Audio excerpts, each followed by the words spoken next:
When they came to the disciples, the crowd, the people around, they saw a great crowd around them and some scribes arguing with the disciples. And when the whole crowd saw him, Jesus, they were immediately overcome with awe and they ran forward to greet him. He asked them, "What are you arguing about with them?" Someone from the crowd answered him, "Teacher, I brought you my son. He has a spirit that makes him unable to speak. And whenever it seizes him, it dashes him down and he foams and grinds at his teeth and becomes rigid. And I asked your disciples to cast it out, but they couldn't do so." He answered them, "You faithless generation, how much longer must I be among you? How much longer must I put up with you? Bring him with me. Bring him to me." And they brought the boy. When the spirit saw Jesus, immediately it convulsed in the boy, and he fell on the ground and rolled about, foaming at the mouth. Jesus asked the father, "How long has this been happening to him?" And he said, "Well, from childhood.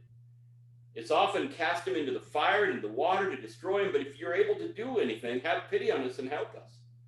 Jesus said to him, "If you are able," you're saying, "If you are able," all things can be done for the one who believes. Immediately, the father of the child cried out, "I believe, help my unbelief." When Jesus saw that a crowd came running together, he rebuked the unclean spirit, saying to it, "You spirit that keeps this boy from speaking and hearing, I command you, come out of him and never enter him again." And crying out and convulsing him terribly, it came out, and the boy was like a corpse. So that most of them said he's dead, but Jesus took him by the hand, lifted him up, and he was able to stand. All right, I want to stop there and we'll get back to 28. All right.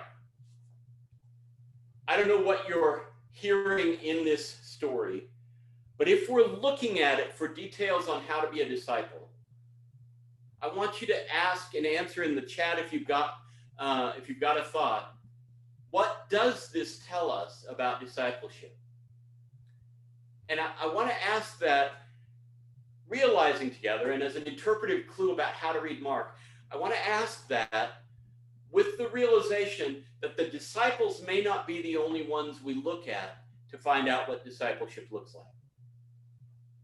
In other words, the story of Mark's Jesus, can teach us about being a disciple from people who make these little cameo appearances, right?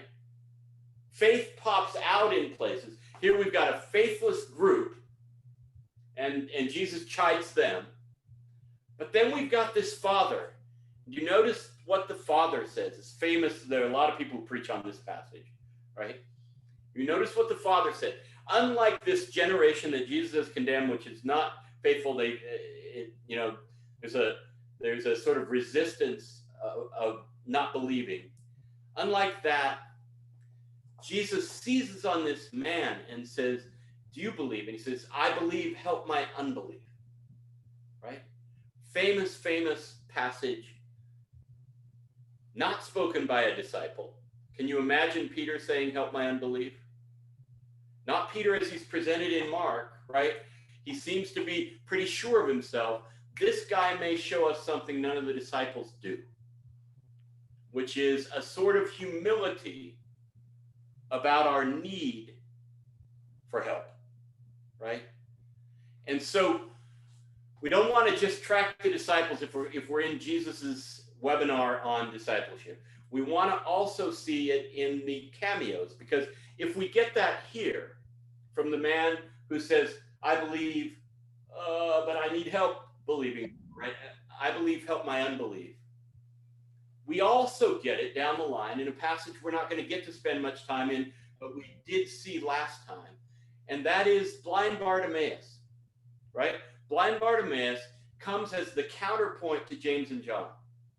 In chapter 10, James and John ask for glorious places, the good seats next to Jesus in the kingdom.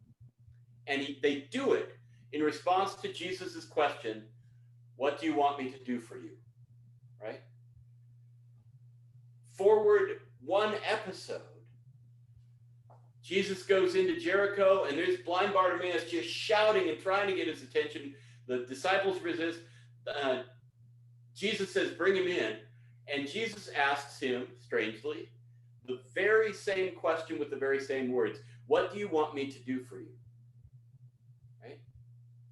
And he says the very simple thing that has more than one level. He says, I want to see.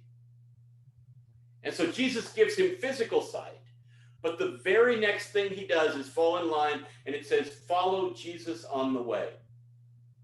Right? So as you're compiling your sense of what it is to be a disciple in the Gospel of Mark, these cameos become really important. We saw last week that in some ways the disciples let us down, at least in their performance of faith, right? The guy who says, I believe, help my unbelief, embodies humility in a disciple. And the guy who says, I want to see, and then follows Jesus on the way, embodies this sort of sense of need, right? So humility is in both of them. That might be something we want to put on our disciples or this list. In that light, Jonathan Sacks, my favorite sort of superhero rabbi from London, Sir Jonathan Sacks, has said that humility is the orphaned virtue of our age. So if you live out a humble discipleship, you're gonna be an outlier in an age of everybody knows their politics is right, everybody knows they are right, sort of the arrogance of social media, right, presentations of self. This is one that kicks against our culture right now, folks. Sign on for Jesus' humility and you'll be a unique character in your neighborhood.